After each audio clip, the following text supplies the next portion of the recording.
Welcome to the Rim Break Rodeo. We hope this video helps. In this video, I will show how to make jail nachos. Start by arranging a single chip layer on a microwave-safe plate, then sprinkle a thin, even layer of shredded cheese so each chip gets coverage. Add small, dry toppings like crushed pickled jalapenos or powdered seasoning sparingly to maintain crispness. Microwave in short bursts, checking often, until cheese melts but chips stay crunchy, then serve quickly for best texture. In this video, I will show how to make jail nachos. Choose ingredients that travel and store well, like pre-shredded cheese or shelf-stable cheese sticks that grate easily.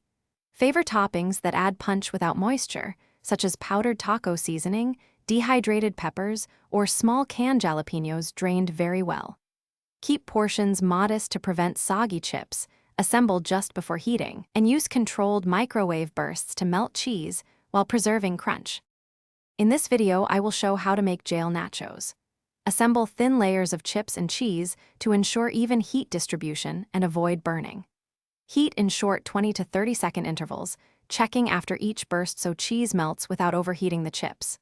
After the cheese looks glossy and melted, let the plate rest a moment so the cheese sets slightly and the chips remain crisp.